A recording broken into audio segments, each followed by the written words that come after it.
Hello. हाँ भाई बताओ। सर देखिए, मैंने 2-3 दिन पहले भी डिबेट किया था अपना। अब ठीक नहीं हुआ था वो। मुझे अच्छे तरीके से डिबेट करना है, ना आप बदतमीजी करेंगे ना मैं करूँगा।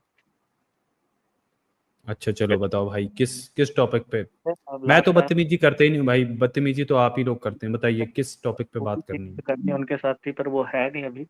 पहले मुझे किसके साथ मुझे करनी थी? आपको अमित तिवारी ने मुझे वो कुछ गालियाँ वालियाँ दी थी। मैंने आपको याद हो 2-3 दिन पहले मैं अरे पूरा किसी ने भाई गाली नहीं दी आपको यार, किसी ने गाली नहीं दी यार। अमित आप तिवारी भाई भी आ जाएंगे, आप बताओ आपकी परेशानी अपने बताओ तब तक। बात चलो करेंगे आज शांति से। हाँ बिल्कुल बात करेंगे यार, हम बात करने के लिए ही बैठे हैं, बताओ क्या बात हाँ, करेंगे।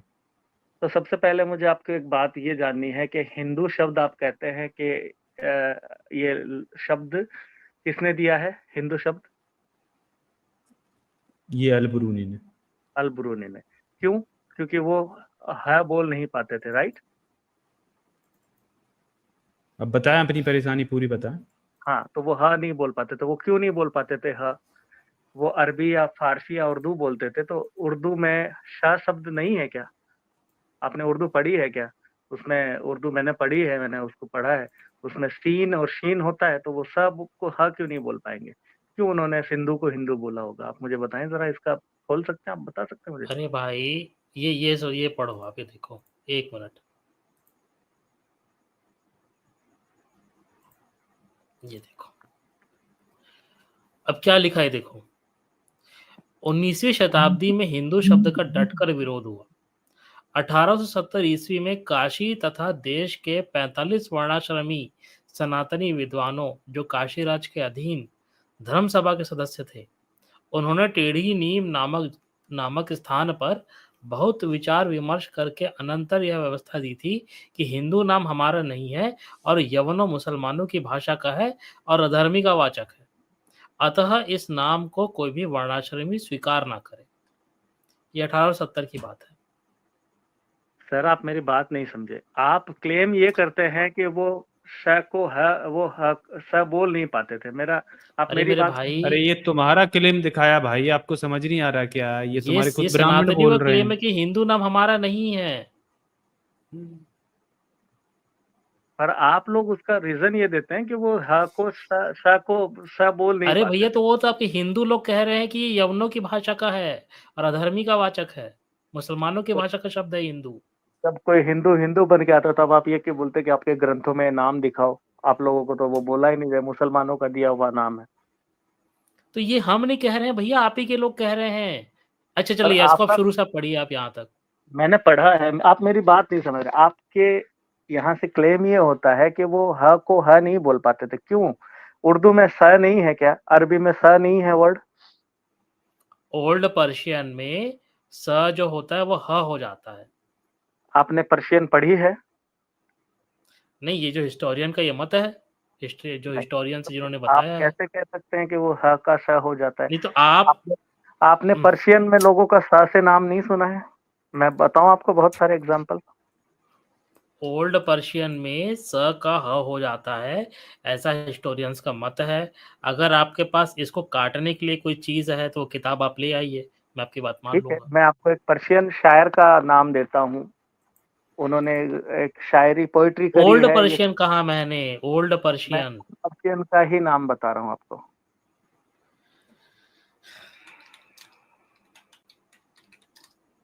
पर ये तो यार तुम्हें अभी दिखाया ना यार, क्लेम तुम्हारे लोगों का। ये हमारा क्लेम नहीं है, आप या ये हिंदुओं का ही क्लेम है। आजाद हिंदू आजाद खुद। भाई, बात आप यार मेरे तुम समझे। अपनी चीज मुंह में क्यों डाल रहे हो यार, मुझे ये समझ में नहीं आ रहा है। तो आप ये मेरी बात को सहमत नहीं है? आप मेरी बात से मैं अभी न्यूटन सर ने क्या दिखाया है, देखिए दयानंद सरस्वती, बाकी जो 18वीं 19वीं सदी में ये लगा था, 19वीं सदी में तो बड़े ये जोर तो शोर से ये अरे तो सुन तो प्रमोशन। लीजिए, बड़े जोर शोर से ब्राह्मणों ने विरोध किया कि भाई ये जो शब्द है ये फारसी शब्द है, इसका इसका जो मतलब होता है वो काला चोर होता है, और इसको हमें नहीं अपनाना चाहिए। और बाद में फिर इन्हें लगा कि देश आजाद होगा और हम अल्पमत में आ जाएंगे, तो इन्होंने जाके हिंदू शब्द को अडॉप्ट कर लिया और खुद को हिंदू ये कहने लगे। ये तो तुम्हारे लोगों का क्लेम है यार, वो अवेस्ता दिखा में रहे हैं। हाँ, अवेस्ता में जो प्राचीन फारसी में लिखित है, सिंधु के लिए हिंदू शब्द है।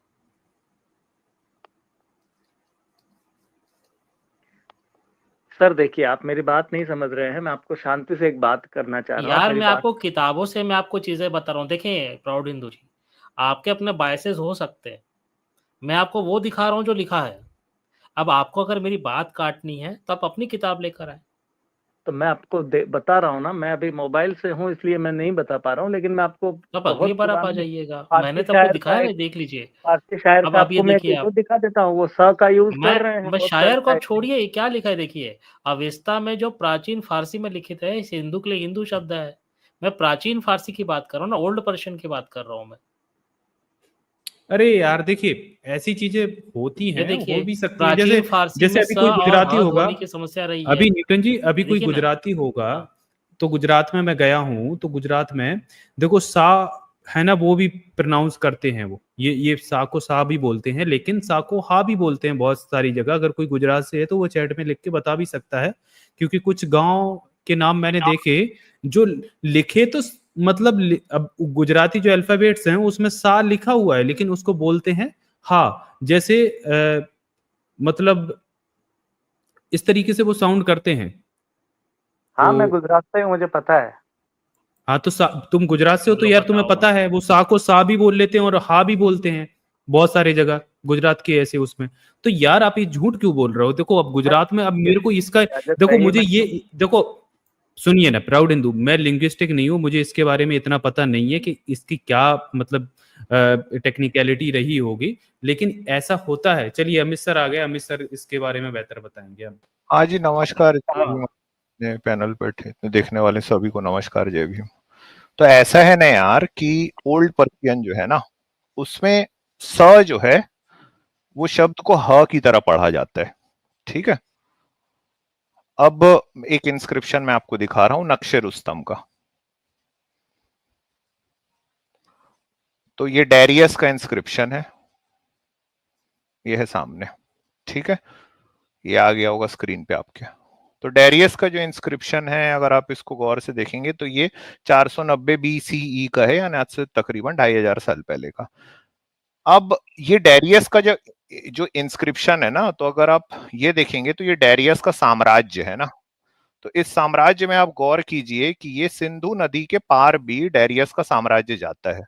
बाद में इसी ओल्ड पर्शियन जो एम्पायर था उसको अलेक्जेंडर ने कॉन्कर किया और वो 326 BCE में भारत पहुंचता है। तो ये आपको इंडस रिवर दिखाई दे रही है ना। तो डेरियस का जो इंस्क्रिप्शन है, इसको नक्शे रुस्तम कहा जाता है। ये आज हमारे पास में मौजूद है और हम इसको पढ़ भी सकते हैं ना।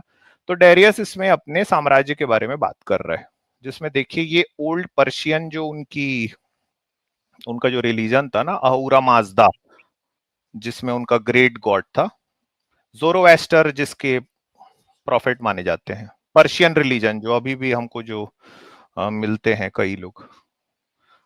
तो उसमें देखिए डेरियस अपने इंस्क्रिप्शन में आ रहा है, और देखिए ये अपने साम्राज्य के बारे में आ रहा है ना इसका।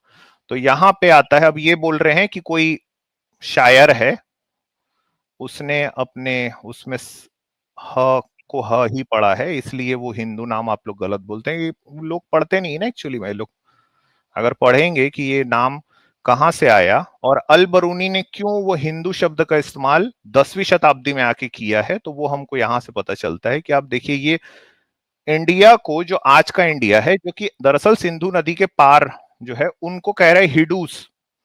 ये जो हिंदू शब्द का आज इस्तेमाल होता है ना, वो इसी हिडूस शब्द का अपभ्रंश है। ये हिडूस किनको कह रहा है? ये होम पीने वाले स्काइथियन। ठीक है। अब ये होम क्या है? ये दरअसल सोम है, जिसको ऋग्वेद में सोम कहा गया है। समझे? तो यहां से और ये समझ में आता है कि दरअसल ये इनका जो धर्म है ये बाहर से आया है, और इस तरह से एक आयरन मतलब जो आर्यन माइग्रेशन है, हमको उसका एक और सबूत मिलता है। आज हमारे पास में उससे बेहतर सबूत है, हालांकि जो जेनेटिक एविडेंस है वो कहीं बेहतर है, लेकिन जिस वक्त में जेनेटिक एविडेंस नहीं था ना, तो हमको उस समय भी ये बात को हमको इसी तरीके से पता चलती थी। तो ये डेरियस का जो इंस्क्रिप्शन है, उसमें ये सिंधु नदी के पार रहने वाले लोगों को हिडूस कह रहा है। और यही काम जब अल बरूनी ने किया ना, तो अल बरूनी जब भारत आता है तो उसने भारत में जितने लोग उसको दिखाई दे रहे हैं वो सबको हिंदू कह रहा है। और इसीलिए दयानंद सरस्वती की जो किताब अभी न्यूटन सर दिखा रहे थे ना, उनको ये पता था, तब तक ये पता चल चुका था दरअसल कि ये कोई धर्म नहीं है, ये दरअसल सिंधु नदी के पार रहने वाले लोगों को, चूंकि स जो है वो ह कहा जाता है इसलिए हिडूस कहा जा रहा है। इसीलिए दयानंद सरस्वती वगैरह जो हैं ये इस शब्द को का विरोध कर रहे थे, क्योंकि उनको मालूम था कि ये शब्द कहां से आया। तो आज जिनको हम हिंदू कहते हैं ना, दरअसल ये कोई धर्म है ही नहीं। भाई इनकी तरफ से एको आ रहा है आजाद। हाँ यार, क्या हो गया, बुड़बड़ाने तो लग गए आज यार ये। आज दरअसल हम जिसको हिंदू धर्म कहते हैं ना, ये दरअसल कोई धर्म ही नहीं है। हिंदू नाम का कोई धर्म नहीं है, वो एक भौगोलिक क्षेत्र के लोगों को, चूंकि वो स जो है वो पुरानी फारसी में आके ह हो जाता है, इसीलिए कहा जा रहा था। ठीक है, तो ये एक प्रकार की पहचान है जिसको इन्होंने बाद में कह दिया हमारा धर्म। और जब तक दयानंद सरस्वती तक ये बात को पहुंचती है ना, इसीलिए वो इसका विरोध कर रहा था कि भाई ये तो कोई धर्म है ही नहीं ना, इसलिए इन्होंने इस शब्द को चुराया सनातन। अब ये सनातन शब्द भी जो है ये सबसे पहले हमको धम्म पद में नजर आता है। इस शब्द का इस्तेमाल बुद्ध ने पहली बार किया है, जब उन्होंने ये कहा कि यही सनातन धम्म है। क्या चीज? कि हिंसा से हिंसा खत्म नहीं होती, करुणा से खत्म होती है। तो इनको ये शब्द जो है जिसको ये पकड़ के बैठ गए कि ये इटर्नल है हमारा रिलीजन, एक्चुअली में इस रिलीजन का कोई नाम ही नहीं था। अगर इसको कोई सही नाम आपको देना है ना, तो वो नाम है ब्राह्मण धर्म। वो इसका असल नाम है, क्योंकि इनकी सारे जो धर्म ग्रंथ है ना, उसमें अगर आप देखोगे तो पूरी बपौती ब्राह्मण ही लेके बैठे हुए हैं। तो ये पढ़ते नहीं है एक्चुअली में ना, ये लोग पढ़ते तो इनको डेरियस का ये नक्शे रुस्तम पता होता। सर ये आप विकिपीडिया दिखा रहे हैं, और ये तो नक्शे नक्शे रुस्तम रुस्तम जो वर्ड है, सुनिए, नक्शे रुस्तम वर्ड है, ये कब आया है? भाई, मेरे प्यारे भाई, इस इंस्क्रिप्शन को नाम दिया गया है नक्शे रुस्तम। नक्शे रुस्तम एक जगह है ईरान में जहां पे डेरियस का हमको इंस्क्रिप्शन मिलता है, इसीलिए उसका नाम है डेरियस नक्शे रुस्तम इंस्क्रिप्शन। जैसे हाथी गुफा का इंस्क्रिप्शन मिलता है, इसलिए उसका हाथी गुफा इंस्क्रिप्शन बोलते हैं। मैं आपको इसका वो जो है पुरानी फारसी में ह को ह या स बोलते हैं, मैं अगली बार आपको दिखाऊंगा। मेरा एक और नहीं, सवाल अगली आपसे, बार नहीं, आप मेरे को पहले वो शायर का दिखाइए जो 2500 साल पहले का होना चाहिए, मगर वो 2500 2500 साल साल तो से पहले पहले तो का नहीं होना होता, चाहिए। 2000 पहले शायरी नहीं होती थी। तो अगली बार आप कहाँ आओगे? आप मतलब आप नहीं आओगे ना अगली बार, क्योंकि आप अगली मैं बार इसको पढ़ोगे ना तो आपको अरे वो पता चलेगा कि इनको जो बात डिबेट तो मैं कह आपसे रहा ही हूँ वो करना था सही भाई। बात है। मैं भाई आऊंगा इनको डिबेट आपसे ही करना था वैसे। हाँ, ये ये नहीं कह रहे आएंगे थे ना मैं आजाद, कहूंगा। वो इस पॉइंट को लेके नहीं नहीं आऊंगा। आएंगे, क्योंकि वो पढ़ चुके रहेंगे तब तक कि मैं आपने जो बात एक्चुअली में कह रहा हूँ वो सही बात मीर है। तकी मीर का नाम सुना है? हाँ, मीर तकी मीर का नाम सुना है? मीर तकी मीर मिर्जा गालिब के समय के थे भाई, आप कहाँ पहुंच गए यार? मैं बता रहा हूँ वो कहाँ के थे। अरे भाई, बहादुर शाह जफर के गुरु थे, उस्ताद थे वो, कहाँ आप मीर तकी मीर पहुंच गए? पर मतलब कितने आप साल क्या? पहले? हाँ, 300 साल पहले की तो बात है ना वो। मैं पुरानी फारसी में 2500 साल पहले का एक इंस्क्रिप्शन आपको दिखा रहा हूं, आप मीर तकी मीर पे पहुंच गए। आपने अमीर खुसरो का नाम सुना है? यार आप कहां, मैं आपको 2500 साल पहले की चीज दिखा रहा हूं। आप विकिपीडिया दिखा रहे हैं, मैं नहीं मानता इनको। तो आप मेरे को अमीर खुसरो का कहां से दिखाएंगे? अच्छा, आप विकिपीडिया में, अच्छा आप इस इंस्क्रिप्शन को नहीं मानते? ये विकिपीडिया है, इसमें तो आर्यन भी लिखा है, आप मानते हैं वो चीज को?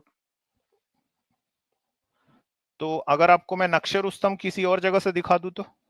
आप आर्यन को मानते हैं? आर्यन 2500 साल पहले इंडिया में आर्यंस थे। 2500 साल पहले हम ये मानते नहीं, मैं जानता हूं, क्योंकि आज हमारे पास में जेनेटिक एविडेंस है। ये आर्यन और कोई नहीं है, ये अरिय नाम की जगह है नॉर्दर्न ईरान में। उसी अरिय से अपभ्रंश होके ईरान शब्द बनता है, और उसी अरिय से आगे चल के आर्यन शब्द बना है भाई। मैं मानता नहीं हूं, मैं जानता हूं, हमारे पास में जेनेटिक एविडेंस है। आपको मैं जो सेल मैगजीन में छपी वो दिखा दूं? अच्छा, दूसरी बात है, आप तो पटरी बदल दिए। आपने कहा कि मुझे दिखा दो कहाँ है, मैंने दिखा दिया आपको। नहीं, देखिए आपका क्लेम ये होता है कि ह और श नहीं बोला जाता था अरबी और नहीं बोला फारसी। जाता। मैं कह अगर रहा आपने हूँ कि इतिहास को पढ़ा आपने होता ना। आपकी है क्या सर? देखिए मैंने उर्दू पढ़ी है। आप उर्दू अली नहीं भाई, जो उर्दू अली उर्दू 400 अरबी साल पुरानी भाषा है। मैं 2500 अरबी साल अरबी पहले पुरानी अरबी फारसी की बात कर रहा हूँ। अरबी जो है वो फारसी से निकली है। मैं ओल्ड पर्शियन आपको, आप अच्छा एक बात बताओ, आपको ये मतलब ये अंतर पता है ना कि ओल्ड पर्शियन अलग है और जो आज पर्शियन या जिससे भी अरबी निकली वो अलग है, ये मालूम है ना आपको? हाँ, वो मैं समझता हूँ। तो मैं आपको 2500 साल पहले पुराना एक इंस्क्रिप्शन में दिखा रहा हूं, जहां पे ये वर्ड पहली बार हमको हिडूस शब्द आता है, जो कि भारत में सिंधु नदी के पार रहने वाले लोगों को बोला जा रहा है। अगर आप इसमें गौर से देखो ना, तो इसमें गांधार शब्द भी आता है, जो कि आज का कंधार है।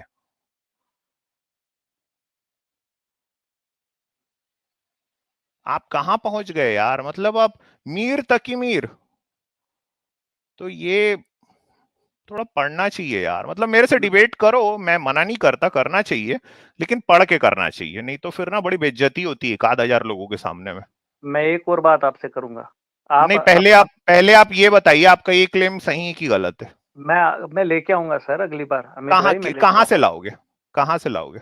मैं अभी, आप थोड़ी देर रुकेंगे तो मैं लैपटॉप से ज्वाइन होके दिखाता हूँ आपको कहाँ से लाऊंगा। अच्छा ठीक है, तो मैं आपको यहाँ से ये ईरान की जो चैम्बर सोसाइटी उसका दिखा दूं, नक्शे रुस्तम। पर पहले मेरा दूसरा सवाल तो आप सुन लो। नहीं, ये भी तो है, इसका भी देख ले, नक्शे रुस्तम। कहाँ से लाओगे? ये देखो, इसमें एक वर्ड भी है, अरीय। ठीक है, एग्जैक्टली यही वर्ड आपको यहां भी दिखाई देगा। ये देखो अरीय, ये देखो अरीय जो है एकमेनिड एम्पायर में हेरात के पास में एक रीजन था, आपका नॉर्दर्न ईरान और नॉर्थ वेस्टर्न जो अफगानिस्तान, ये रीजन था। तो वहां से एक माइग्रेशन होता है, जो कि जो इसके पहले, आज से तकरीबन 4000 साल पहले, जो आज का यूक्रेन है उसके पहले जो माइग्रेशन हुआ तो वो ये अरीय तक आता है, और ये एक एक्चुअली में एक ज्योग्राफिकल लोकेशन है। और उसी अरीय से ये शब्द निकलता है ईरान, और उसी अरीय से शब्द निकलता है आर्यन। तो एक सवाल मुझे आप बताइए, अल ब्रूनी कौन से देश से आया था? अरब से।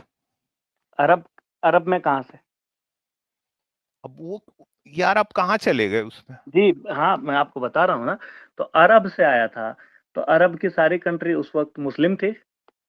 तो तो मुस्लिम लोगों में स शब्द नहीं था उस वक्त जब वो आया था तब। आप कह रहे हैं मैं आपको एक शब्द जो चला आ रहा था उसके बारे में बात कर, आजाद यार कैसे, मतलब मैं अल बरूनी के उतर्क करवा दो 1500 भाई। साल पहले की बात कर रहा हूं।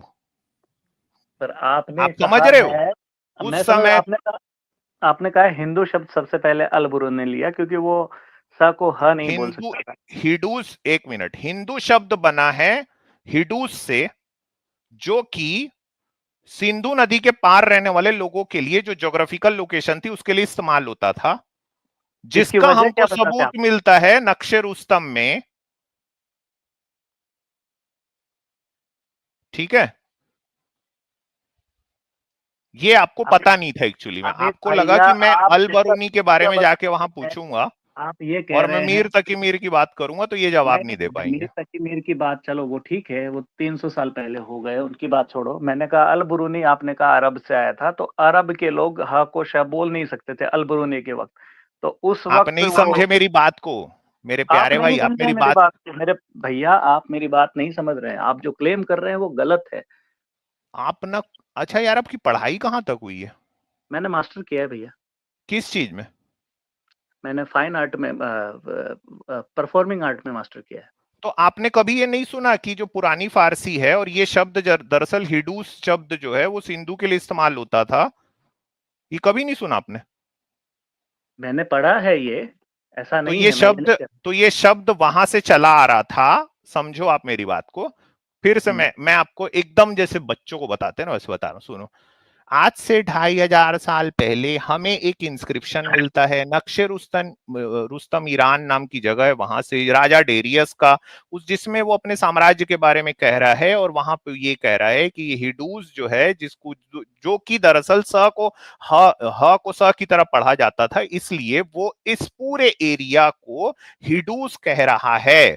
अब ये शब्द जो है ये चलते चलते चला आया, यहीं पे जाके जो वैदिक आर्यन लोग हैं ना, सो कॉल्ड वैदिक आर्यन लोग हैं, यहीं पे जाके इनके बीच में एक बहुत बड़ा आपको डिफरेंस नजर आता है। ये वैदिक संस्कृत जो है, जो ओल्ड संस्कृत जिसको कही जाती है, जिसमें ऋग्वेद लिखा गया है, उसमें वो सोम लिखते हैं, और जो पुरानी फारसी है उसमें वो होम लिखते हैं। ये एक और हमको एग्जाम्पल मिलता है कि स को हा की जैसे पढ़ा जाता था। ये शब्द चलते चलते जब चला आया ना, तो वहां आते जो अल बरूनी के आते तक, मतलब 1500 साल तक, वो हिडूस जो है वो हिंदू हो गया। ठीक है, और ऐसा कई शब्दों के साथ में होता है, जैसे आप और मैं हिंदी में कहते हैं राम, लेकिन जब उसको अंग्रेज पढ़ता है तो वो राम नहीं पढ़ता, वो रामा पढ़ता है। तो शब्दों के अपभ्रंश जो हैं ये चलते चले जाते हैं, और अगर कोई अंग्रेज यहां पे आएगा तो वो राम नहीं कहेगा, वो रामा कहेगा, वो कृष्णा कहेगा, वो बुद्धा कहेगा। हम कहते हैं बुद्ध, कृष्ण, राम, हम अ की मात्रा जो है मां के आगे या मतलब वो नहीं लगाते। कृष्णा में अ की मात्रा नाम के बाद नहीं लगाते, अंग्रेज लगाते हैं। तो ये शब्दों के अपभ्रंश जो चलते चले जाते हैं। तो 1500 साल के बाद यानी 10वीं शताब्दी में जब जब तक अल बरूनी आया, तब तक वो हिडूस जो है वो हिंदू में कन्वर्ट हो गया। तो वो यही मान के चलते थे कि ये जो इंडस रिवर है, ये जो हिडूस रिवर है, इसके पार रहने वाले जो लोग हैं वो हिंदू हैं। ये किसी धर्म की बात नहीं थी, ये ज्योग्राफिकल लोकेशन की बात थी। और जब ये बात दयानंद सरस्वती को तक आते हुए पता चली कि भाई वो तो नक्शे रुस्तम एक मिला है, जहां पे हमारे धर्म की पोल खुल गई, हमारे धर्म का कोई नाम ही नहीं है यार, तब तो उसने विरोध में ये आर्य समाजियों ने किताबें लिखी हैं। ठीक है, ठीक है, इसके बारे में अपने मैं वापस आऊंगा। तब दूसरा मुझे आपको आप एक सवाल पूछते हैं कि हनुमान ने सूरज कैसे खाया। आप डाइफन स्पेयर समझते हैं? हाँ समझता हूँ ना। तो डाइसन स्फीयर क्या होता है भाई? आप तीन जो अपने जो हाइपोथेटिकल साइंटिस्ट जो आजकल बोलते हैं कि तीन डाइसन स्फीयर एक हाइपोथेटिकल मेगा स्ट्रक्चर है, मालूम है ना आपको? हाँ मुझे पता है। तो आप डाइफन स्पेयर समझते हैं? हाँ हाँ समझता हूँ मैं। हाँ, तो तीन जो हमारे थ्री टाइप ऑफ गैलेक्सी में तीन टाइप की वो जो उनके देखो फाइन इमेजिनेशन। आर्ट्स वाले जो हैं ये साइंस बताएंगे अब मेरे को। भैया हमने बताइए। साइंस देखी है। हाँ बताइए। डाइफन स्पेयर जो है वो क्या है? वो डाइफन नहीं, डाइसन, डाइसन, डाइफन नहीं, डाइसन, डाइफन स्पेयर। डाइसन। हाँ भाई वही। ट के आगे ड लगा दो, इसे माइक टाइसन नहीं, डाइसन। सर मुंह में पानी था मेरे, बोलिए। हाँ ये अच्छा, ये किसने दिया था डाइसन स्फीयर को? मुझे उसका साइंटिस्ट का नाम ये नहीं याद है। फ्रीमैन डाइसन, बोलिए मेरे पीछे में, Freeman Freeman Dyson. Okay, Dyson. तो वो क्या क्या है है सर, उसको उसमें? आप जरा एक्सप्लेन करेंगे? डाइसन स्फीयर जो है एक हाइपोथेटिकल लेकिन थ्योरेटिकली पॉसिबल एक मेगा स्ट्रक्चर है, जो कि किसी सितारे के इर्द गिर्द बनाया जाता है ताकि उसकी जो एनर्जी है ना उसका इस्तेमाल किया जा सके, ताकि हमारी जो टेक्नोलॉजिकल एडवांसमेंट है वो आगे बढ़ सके। ये है तो डाइसन स्फीयर। उसकी तीन टाइप की जनरेशन है ना, बताई है ना उन्होंने, कि एक जो क्या है? पूरे सन की एनर्जी अपने यूज करती है, दूसरा जो सोलर सिस्टम की, एंड थर्ड जो पूरी गैलेक्सी की। चलो राइट। ठीक है, लेकिन इससे हनुमान जी के सूर्य खाने का क्या लेना देना? तो ये साइंटिफिक लोग अभी सोच रहे हैं ना कि ऐसा पॉसिबल है, तो क्या पता उस वक्त ऐसा कुछ हुआ हो। अच्छा मगर आप ये एक मिनट सुनो, यहां पे जाके ना, अब देखो मैं आपके लिए नहीं, मेरे को फुल स्पून फीडिंग करनी पड़ेगी भाई। डाइसन स्फीयर जो है ना थ्योरेटिकली पॉसिबल है, ठीक है। एक फिजिसिस्ट, अब मैं आपको सुनो, अब मैं आपको एक अच्छी बात बता रहा हूं, आपके काम आएगी ना, कहीं कोट मेरा नाम लिए बिना आप अपने कोट कर सकते हो अपने दोस्तों के बीच में ना, आपको आपको बड़ा वो लोग सोचेंगे कितना कितना अकलमंद आदमी, लेकिन ये मैं आपको बता रहा हूं ना। फिजिसिस्ट और इंजीनियर के बीच में जो सबसे बड़ी जंग है ना, एक बौद्धिक जो युद्ध चलता है ना, इंटेलेक्चुअल जो एक बैटल है, वो ये है कि फिजिसिस्ट बोलता है कि भाई ये थ्योरेटिकली पॉसिबल है, समझे, वर्म होल बनाना थ्योरेटिकली पॉसिबल है, डाइसन स्फीयर बनाना थ्योरेटिकली पॉसिबल है। इंजीनियर बोलता है भाई बनाऊं कैसे यार, बनाऊं कैसे, ठीक है। तो डाइसन स्फीयर ना थ्योरी से पॉसिबल चीज है, लेकिन सूरज का हनुमान जी को खा, मतलब सूरज हनुमान जी खा गए, ये थ्योरेटिकली पॉसिबल भी नहीं है। आपने शायद जल्दी जल्दी में गूगल किया कि मैं कुछ ऐसी चीज बताऊं मैं खाने कि की जहां बात पे ही ये नहीं कर फंस रहा हूँ, जाए मैंने जाके। कहा डाइफन स्फीयर जो है उसको क्या ठीक पता है, उसको डाइसन apply स्फीयर कैसे- का एक उद्देश्य है कि जिससे किसी स्टार की एनर्जी को हार्नेस किया जाए ताकि टेक्नोलॉजिकल एडवांसमेंट हो, ठीक है। एक हाइपोथेसिस जो होती है ना, उसका एक उद्देश्य भी होता है। अब आप मेरे को ये बताइए, हनुमान जी सूरज खाए, इसका क्या उद्देश्य? इसका उद्देश्य नहीं है ये, तो आम बिना लोगों किसी ने बात के, तो सोचा जैसे होगा। डाइसन स्फीयर है वैसे हनुमान जी सूरज खा लिया, आप बोल रहे हो तो जब आपने कहा क्या? थियरी में पॉसिबल है, तो हमारे ग्रंथों में भी हमने थियरी में ये चीज तो लिखी, आप चलो उसको, ठीक है, तो हनुमान जी का सूरज खाना कैसे थ्योरी में पॉसिबल है? उन्होंने खाया नहीं था, उसकी एनर्जी को चलो वो अपने कूदे अंदर भी ऑब्जर्व थे कर लिया, खाने के लिए, कूदे भी थे वहां, गए उन्होंने भी थे अपनी खाने। उसकी एनर्जी को अपने अंदर ऑब्जर्व कर लिया। चलिए आ जाइए, ऐसे आ जाइए। हनुमान जी ने सन की एनर्जी को अपने अंदर हाँ, एब्जॉर्ब कर खाने लिया, की, बिल्कुल खाने की जरूरत क्या है। डाइसन सन स्फीयर की में कोई एनर्जी को। उसको सन को गायब थोड़ी कर देते हैं, वो पूरी एनर्जी उसमें अपने आप में ले ले, तो उन्होंने ले लिया था उसकी एनर्जी को अंदर। अच्छा, फिर कहाँ गई वो एनर्जी? तो एनर्जी की क्योंकि यूनिवर्स का नियम है ना ना, कि एनर्जी आपने जो एब्जॉर्ब करी है ना, हाँ उसको किसी दूसरे रूप में निकाल दी होगी, हाँ, कहाँ के किस रूप में? उन्होंने वापस सन में ही निकाल दी होगी, रिलीज कर दी होगी उसको नहीं, कैसे? मुंह से ही। और जरूरी थोड़ी है खाने के लिए नहीं, एनर्जी को। थर्मोडायनेमिक्स का जो, नहीं, थर्मोडायनेमिक्स का जो तीसरा लॉ है ना कि आप जो एनर्जी को एब्जॉर्ब किए हो ना, वही एनर्जी एग्जैक्टली उसी फॉर्म में वापस नहीं जा सकती, इस यानी कि आइडियल मशीन पॉसिबल नहीं है। आप समझे, मतलब आपने अगर 1 लीटर पेट्रोल डाला तो वो पूरा 1 लीटर पेट्रोल जो है वो इंजन को चलाने में काम नहीं आएगा, उसमें से कुछ ना कुछ जो है वो वेस्टेज हो जाएगा, वियर एंड टीयर होती है मशीन की, इसीलिए। तो हाँ यही बात है। हाँ, तो फिर हाँ, जो तो हनुमान इमर्जन जी ने क्या होगा, एनर्जी को लिया, तो एनर्जी वापस निकाला, तो जो बचने वाली बीच की एनर्जी वो कहाँ गई फिर? वो ब्रह्मांड में दूसरे सन्स में या किसी दूसरे सोलर सिस्टम नहीं, में, नहीं, आज जुपिटर पे चली गई होगी वो।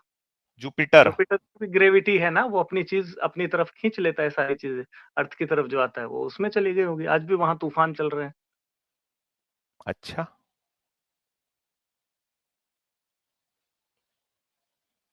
आपको पता है मेरे से 7th 8th क्लास के बच्चे भी आके बात किए हैं साइंस पे, उन्होंने मेरे से क्वेश्चन पूछे। उनके जो क्वेश्चन है ना, कहीं आपसे इंटेलेक्चुअली सुपीरियर रहते हैं, पता है आपको? आप क्या बात कर रहे हो यार, आप बोल रहे हो हनुमान जी एनर्जी खा लिए और जुपिटर में निकाल दिए। जुपिटर एनर्जी खींचता है? ग्रेविटी है सर, वो कुछ भी खींचता है ना, उसमें भी उसकी ग्रेविटी ज्यादा है, कुछ तो खींचता ही होगा। अच्छा, अच्छा, हनुमान जी, आपको पता है सन का डायमीटर कितना है? पता है ना, आप ही से कितना? बहुत बड़ा देखा है। कुछ आप कितना? बताते, 15 लाख किलोमीटर कितना है? तो हनुमान जी का मुंह बड़ा था ना उससे, मतलब। सर जी देखिए, बड़ा छोटे होने की बात नहीं है, तो हम अगर अगर हम हाइपोथेटिकल डायफोस्फीयर बनाते भी हैं, तो वो कैसे बनाएंगे, कैसे, किसी उन्होंने कोई यंत्र यूज किया होगा ना, समझ लीजिए आप। वो तो हाइपोथेटिकल है ना, हनुमान जी तो सही में खा लिया, आप बोल रहे हो।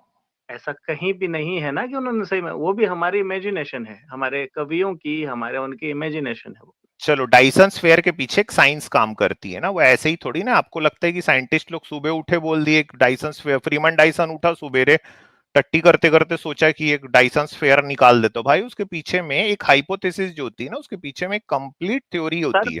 बिग बैंग भी थियरी थी ना। कहाँ अब चले मतलब, आजाद एक यार में, कोर्स थियरी है आजाद मेरे स्ट्रिंग से ना थियरी। 7 8 साल के बच्चे जो है ना, थियरी है उन्होंने ना, इंटेलेक्चुअल है। क्वेश्चंस पूछे हैं और काफी इंटेलेक्चुअली मेरे से बात की यहीं पे ही सारे लोगों के सामने में। आजकल इनका बौद्धिक पतन बहुत बुरी तरीके से हो चुका है यार। भैया आप अपने आप को ज्ञानी समझ रहे हैं, थियरी भी है ना, नहीं वो झूठ बोल सकते यार ज्ञानी तो आप ही हो ना। आप ये कह रहे हो कि हनुमान जी ने सूरज की एनर्जी को एब्जॉर्ब कर लिया, आप ये कह रहे हो। हनुमान जी को सूरज को खाने के लिए सूरज से बड़ा होना पड़ेगा। रिलेटिविटी के नियम ये कहते हैं कि तब जो है, अगर ऐसा हुआ मान लीजिए, तो सूर्य से अगर बड़े हुए हनुमान जी ना, तो सूर्य दरअसल पहला काम ये करेगा कि स्पेस टाइम के फैब्रिक में हनुमान जी का जो मास है ना वो इतना बड़ा हो जाएगा, वो कर्वेचर इतना बड़ा हो जाएगा उनके हैं। अरे सर एक मास बात की वजह बताइए, से। सुन लो आप भाई, मेरी आप प्यार से मेरी बात सुनिए। सुन लीजिए, आपको काम आएगा, दोस्तों के बीच में ना काम आएगा बताने के लिए। तो हनुमान जी का मास इतना ज्यादा बड़ा हो जाएगा कि हनुमान जी के इर्द गिर्द सूर्य रिवॉल्व करने लग जाएगा। अब यार देखो, सोलर सिस्टम जो है ना, ये कोई आप लोगों के ग्रंथों के जैसा नहीं कि जो मन आए वो लिख दिए, है ना। तो वो पहले एनर्जी एब्जॉर्ब किए, फिर छोटा हो गए, फिर इंद्र वज्र मारा, फिर धरती पे गिर गए। यार ये कंप्लीट, ये सब अंट संट काम करेंगे ना तो कंप्लीट सोलर सिस्टम कोलैप्स कर जाएगा ना। यानी जितने प्लैनेट्स हैं ना सब एक दूसरे से बाहर छिटक जाएंगे।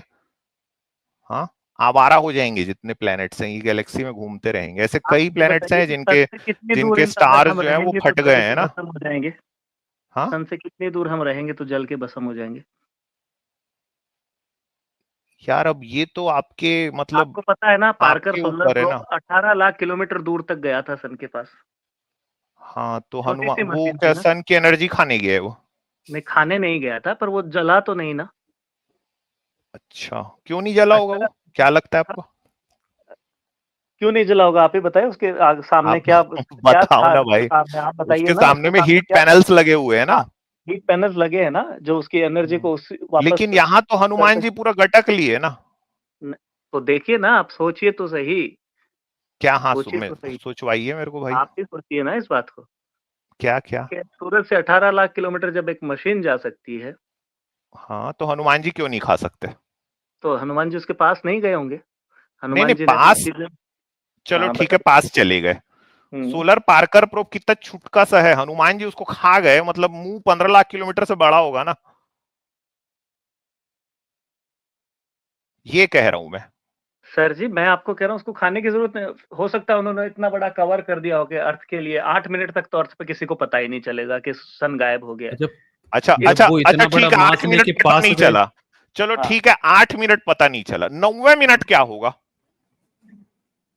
तो उन्होंने खाया नहीं, उन्होंने उसको कवर कर दिया होगा अरे इतनी तो देर के लिए। चलो, अगर 1 सेकंड के लिए भी आपने सूरज को निकाल दिया हम्म। तो कंप्लीट कोलैप्स हो जाएगा। ये आपको क्या लग रहा है, मतलब आपको मजाक लग रहा है कि जैसे मान लो सूरज को सब्सट्रैक्ट कर दो आप इससे, for a fraction of second कर दो, तो कोलैप्स कर जाएगा पूरा सोलर सिस्टम। एक तो तरह सर, का ना कॉस्मिक बैलेंस है यहाँ पे। ये ऐसा नहीं है कि मतलब उसको निकाल दो फिर डाल दो। मैं ऐसा नहीं कह रहा हूं कि उन्होंने खाया। मैंने कहा कि उनकी उसकी एनर्जी ले रहे थे वो अपने अंदर, वो उसकी ऊर्जा ले रहे थे अंदर, उसकी सारी वो खाया नहीं था, उसकी सारा एनर्जी अंदर ले लिया होगा ना, ये पॉसिबल है। फिर उसको बाहर, और हो सकता है उस वक्त उसका टेम्परेचर ज्यादा हाई हो, तो बाद में जब उन्होंने रिलीज किया तो वो अब जाके कम हुआ। 5 करोड़ साल के बाद तो वैसे भी सन खत्म हो जाएगा उसका सारा। तो ये सब भी कर मतलब मतलब बात आजाद ऐसी यार। है कि आप किसी चीज में ऐसे एक तरफा नहीं बोल सकते हो। आप हमेशा एक क्या तरफा बोल, क्या क्या ये आप एक तरफा बोलते हो ना हर बार, क्या बोलता हूं मैं? कि ऐसा हो नहीं सकता ऐसा। तो जब साइंस कह रही है, साइंस का आप मानते हैं कि ये पॉसिबल। अच्छा, ये पॉसिबल है। दूसरी एक बात मैं आपको बता देता हूँ, कि अगर वो हम्म। अरब से आए हैं, जो छोड़ो आप, भाई अरब वरब, ये देखो यार, ये दिख रहा होगा आपको एक सोलर सिस्टम। आपको पता है ये एक पूरे कंप्लीट कॉस्मिक बैलेंस है इसके बीच में ना। ये आपको अर्थ दिख रहा है? हम्म, चलो और थोड़ा मैं इसको कॉम्पैक्ट कर देता हूँ।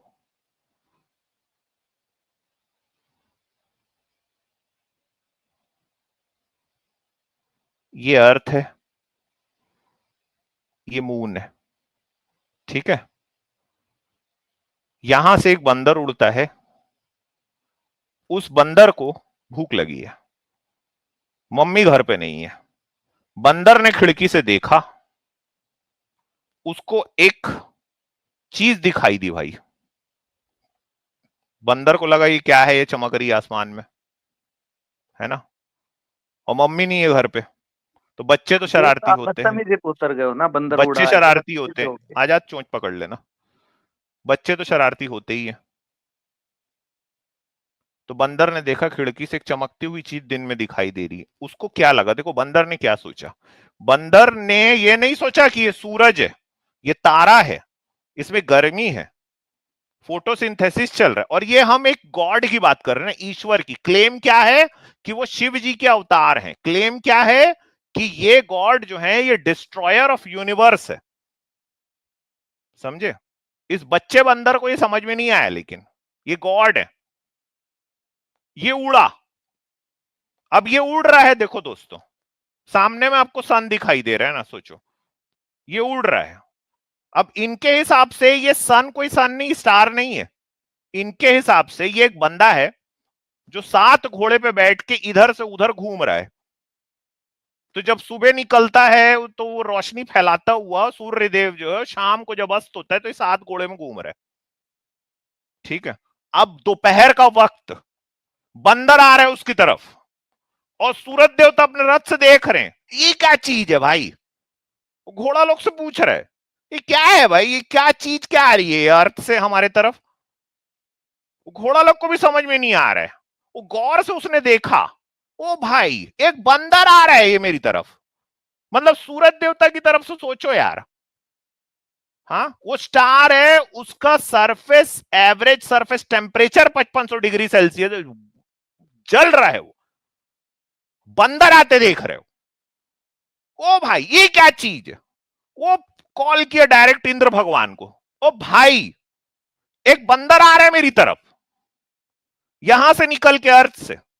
वो इंद्र देवता भी पहुंचे अपने हाथी पे बैठ के ना, ये गॉड है, वो किंग ऑफ गॉड है ना, वो देवों के देव हैं, मतलब वो देवों के राजा हैं इंद्र, स्वर्ग उनकी निगरानी में है, और वो अपने एरावत हाथी पे बैठ के आ रहा है ना, ये सब यहां हो रहा है ना, ये सब यहां पे हो रहा है, ये जितना आपको खाली स्पेस दिख रहा है, वो एरावत पे बैठ के आया भाई, क्या बात है भाई, अरे बोले एक बंदर आ रहा है मेरी तरफ उड़ता हुआ, तो वो देख रहा रे भाई ये क्या चीज है यार, तो फिर पता चल रहा है इंद्र देवता को, अरे यार ये तो हनुमान है, ये पवन का बेटा है, ये बच्चा बिगड़ गया है, मादा लाडला बिगड़ गया, मारा उसको जोर से वज्र, अब ये गॉड है ना, एक गॉड ने दूसरे को ठोक दिया है, वो वज्र मारा, वो बच्चा वापस से इसी अर्थ पे धन्न से गिर गया, तय करके गिर गए और बेहोश हो गए। अब जब पता चला किसको, पवन देवता को, ए भाई मेरा बच्चा पिट गया, नाराज हो गए यार, बच्चे की पिटाई कर दी इंद्रदेव, ये पहुंचे क्या बात है भाई, तो बताए, बोले वो तो खाने आ रहा था यार, पूछ लो सूरज देवता से, ये तो खाने पहुंच रहा था बच्चा, हाँ। तो कहानी ये बोलती है कि पवन देवता जो बहना रुक गए भाई, पवन रुक गई पूरे अर्थ पे, हाँ। और ये इस पे मैं डाइसन स्फेयर के जैसे साइंटिफिक मीनिंग निकालू, मेरे से मेरे कजन का बेटा है, वो 7 साल का 8 साल का होगा यार, वो ब्लैक होल जानता है, वो ग्रेविटी के बारे में बता रहा है, वो टाइम डायलेशन जानता है, छोटे छोटे बच्चे, और ये कह रहे हैं कि ये थ्योरेटिकली पॉसिबल है, इनको मजाक मस्ती लग रही है, कि इनको लग रहा है कि सूरज को उठाओ फिर डाल दो, फिर उठाओ डाल, फ्रैक्शन ऑफ सेकंड अगर आपने किया ना, आपने एक्चुअली में इस पूरे बैलेंस को ही खत्म कर दिया, पूरा सोलर सिस्टम कोलैप्स। ये है भाई कहानी यार आजाद। हाँ भाई, चोंच जब खोलूं इसकी? हाँ इनकी चोंच को खोल दो, और इनसे ये अलबरूनी का नाम लिए थे ना, अलबरूनी किसके साथ आया था आजाद?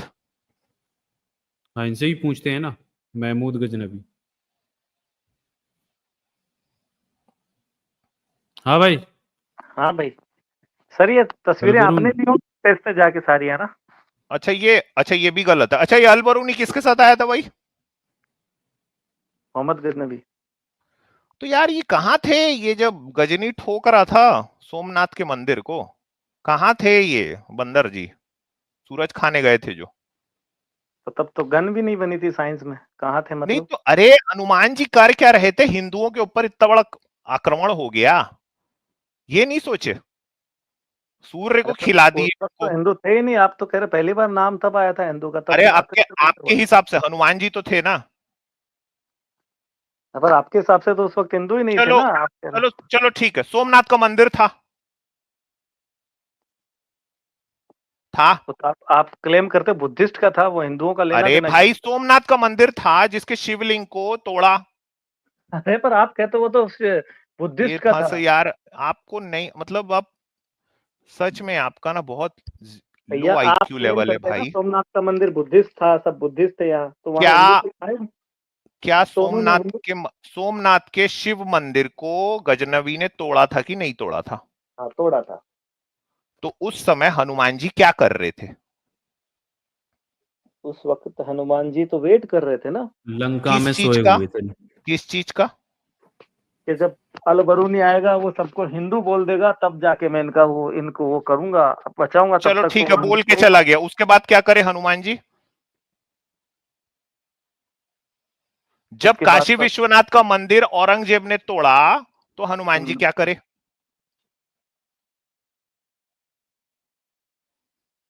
क्या करे? क्या कह रहे हैं आप? सॉरी आवाज कट गई थी आपकी, क्या क्या आपने? और हाँ वो कट जाती है आवाज बीच में। औरंगजेब ने काशी विश्वनाथ मंदिर तोड़ा तो हनुमान जी क्या करे? हनुमान जी ने मुगलों का वंश को खत्म कर दिया। मुगलों के वंश को तो अंग्रेज ने खत्म किया। बहादुर शाह जफर जिसका आप नाम ले रहे थे ना, जिसके दीवाने खास में मीर तकी मीर बैठते थे, हाँ रंगून भेजा था उसको अंग्रेजों ने खत्म किया। हनुमान जी क्या करे?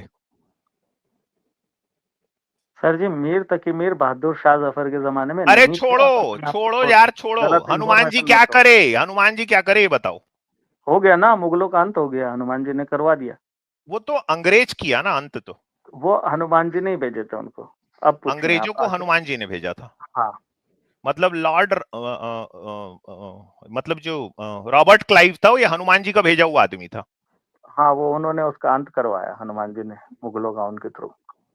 अच्छा हनुमान जी ने मुगलों के थ्रू अंत करा। चलो भाई आपके ना मेरे ख्याल से बैटरी खत्म हो गई ना आपकी दिमाग की। अरे जाइए पर आप परफॉर्मिंग आर्ट कीजिए, निकलिए, कुछ आपको आता वाता नहीं है, आप बहुत ही मूर्ख बुद्धि इंसान है भाई। पढ़ाई लिखाई करो, मेरे से डिबेट करो यार, मगर कुछ पढ़ के करो, ऐसे नहीं होता है ना।